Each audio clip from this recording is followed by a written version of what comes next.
All right, 802 CrossFit here with your April Fool's Day WOD. There's no jokes on the board. The biggest joke is my Swiffer, because a lot of you don't have PVC and you're going to be using mops or brooms or a trusty Swiffer. So let's go through everything. We're going to go through some movement standards as well. We're going to start out with a clean complex. It'll be 1 to 3 power cleans into 1 to 3 cleans.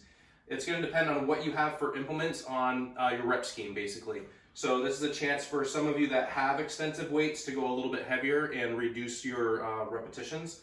And then for some people, you're going to have dumbbells. So same thing, it's going to be 1 to 3, and that's going to be on each side. So you'll do all your reps on one side, and then you'll do all your reps on the other side.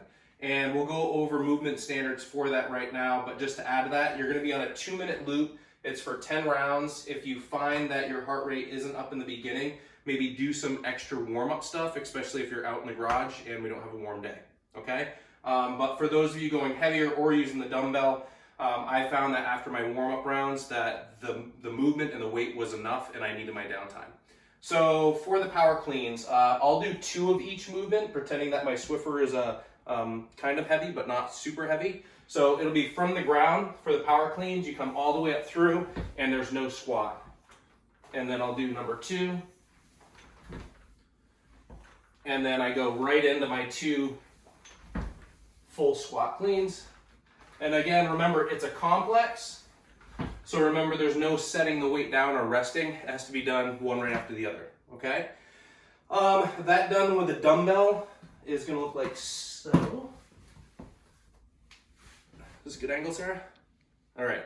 So with the dumbbell, with these, you can go down to the ground, touching the head of the dumbbell, explode up, and make sure that the dumbbell is staying close to the body. I'm not holding it like a barbell because it's a dumbbell. I'm holding it here. So my second power clean, and then after that, my 2 squat cleans.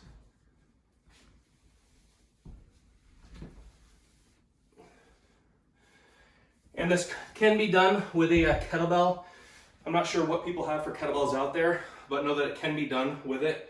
And we'll let you guys tackle that on your own.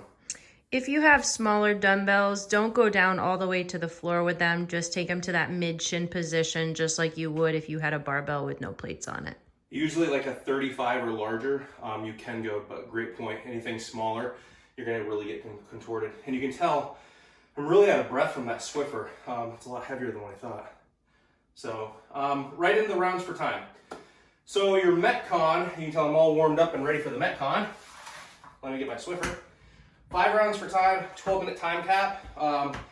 Just another really good WOD. 40 double unders into 20 single arm dumbbell alternating hang power snatches, and then into 10 sumo deadlift high pulls with a dumbbell. If you guys have to modify this, obviously modify it, but we're finding most people have dumbbells, so this is meant to be done all with the dumbbells. So we'll pretend I did my 40 double unders or toe taps.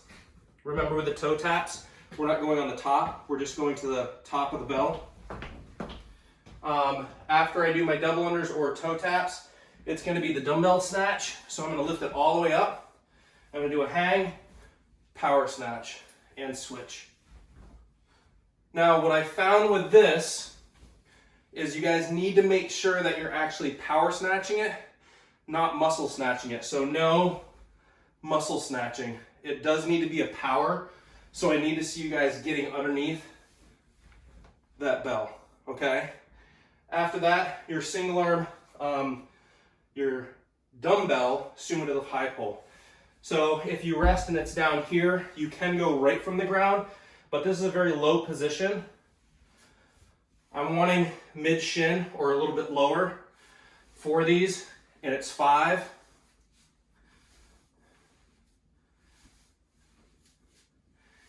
And 5. Can you make sure to show the difference between those not getting all that full extension and pulling the shoulder blades back on those sumo deadlift high pulls, something we've been seeing lately?